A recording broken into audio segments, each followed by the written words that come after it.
Okay, next up in this labor series, I want to talk about determining your labor rate. So when I started off in the business, I did what I bet you most of you do. I used the Oreo cookie principle to set my labor rate. Now, what do I mean by the Oreo cookie principle? Well, I'd get on the phone and I would call all the local shops in my area. And I would ask them what's their labor rate. And I would write it down. I'd find out who was on top, who had the highest labor rate, who was the lowest labor rate, and I would price myself right in the middle. In other words, I wanted to be the cream filling in that cookie.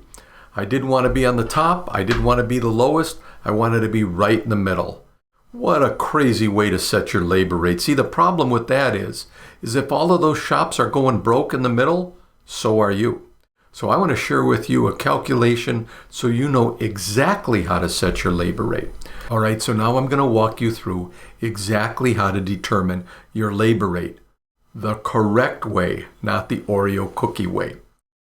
So if you wish to attain a 65% gross profit margin on labor, you're going to take your actual labor cost. And if you don't know what that is, watch the previous video. I walked you through exactly how to determine your actual labor cost per hour. You're going to take 65% minus 100, which leaves you 35%. You're going to take that labor cost per hour, divide it by 35%, and in this example, your labor rate should be a minimum of 177.20. Now, a couple things to say about raising your labor rate, or maybe you did that calculation and you're way off. You need to increase your labor rate right away. Before I jumped in and raised my labor rate, I would want to pay some attention. How efficient are my technicians? So for this calculation, you're going to take a look at what your technicians are billing, for example, in a 40-hour work week, and how many hours are they available? How many hours are they on the clock, actually clocked in, available for work? A quick math equation on that, again, you're going to take maybe they billed 30 hours in that given week, but they were here for 40, that would leave yourself 75% efficient.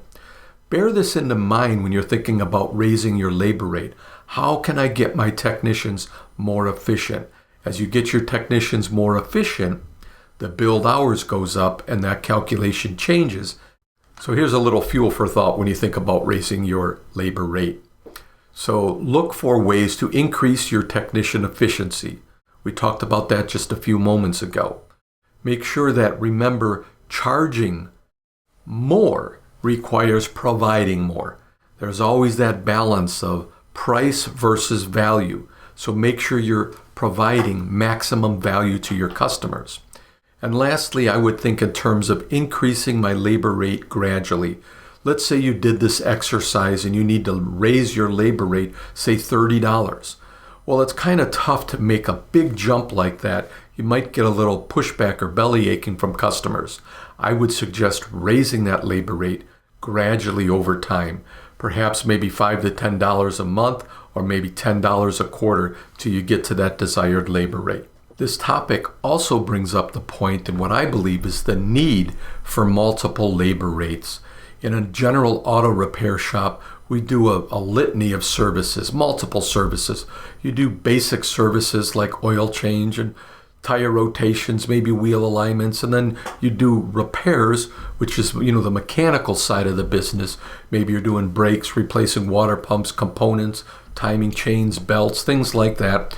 And then you've got the diagnostic side of the business, where we're doing that advanced diagnostic work, those complex cars, diagnosing check engine lights. So you really have 3 businesses in one, and there's no reason why you shouldn't charge 3 different labor rates. Let me explain why. So on the repair side of the business, let's just say your labor rate is $160 an hour. That's your door rate, your book rate, if you will. Remember, as I said before, you should always sell at least 50% labor versus 50% parts. Preferably a little more labor, but for this example, let's just go with a 50-50 split. So if I sold $160 in labor, I would expect to sell $160 in parts. So the retail sale for that 1 hour is $320. And at a 60% gross profit margin, That leaves a gross profit dollar per hour of $192. So that meant for that hour that vehicle was in the bay, the shop made $192 in gross profit. Now, of course, that doesn't all go into the pocket of the owner. We've got bills to pay from there. Gross profit minus all of those expenses equals net profit. But let's keep our conversation right now centered around gross profit and the difference in these bays. So we talked about the repair side of the business. Let's take a look at the diagnostic side of the business. So when it comes to the diagnostic side of the business, it requires a more skilled technician. It requires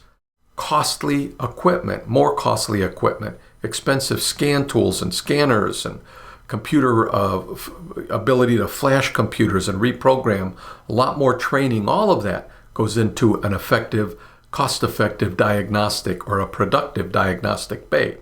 And then, of course, there's a higher comeback risk.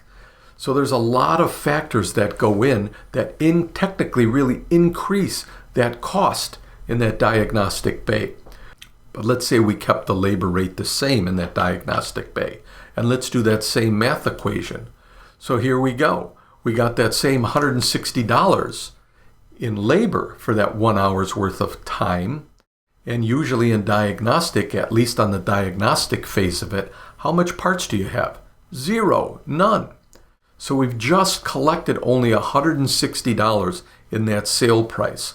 Again, at our desired gross profit margin of 60%, that leaves us with $96 gross profit dollars per hour, $96. So you can see the repair bay, even though it may not require the highest skilled technician, it may not require that high-tech equipment, all of the other things the diagnostic bay requires. The repair bay in this example is more profitable if you just strictly charge a regular door rate, your regular labor rate on the diagnostic side. You can't win at that game. You have to charge more for your diagnostic services. So I suggest 3 separate labor prices. For your oil change and your simple repairs, you're going to be market-based. Listen, often those are loss leaders, and they lead to other repairs if you're doing a thorough digital vehicle inspection. Then you have your repair side of the business. This is where you're going to use your standard labor rate. And then, of course, the diagnostic side or the testing side of the business. And I suggest your 1.5 times your normal labor rate. You see, you can't afford to sell diagnostics at door rate and still make money on the job. The industry's shifting this way. Don't be afraid to charge what you're worth. Hey, I hope you enjoyed this video series. If you liked it, please give me a thumbs up. And if you have any questions or I can be of any help, feel free to email me at Gerry@MaverickShopOwners.com. That's Gerry with the G at MaverickShopOwners.com. Thank you so much.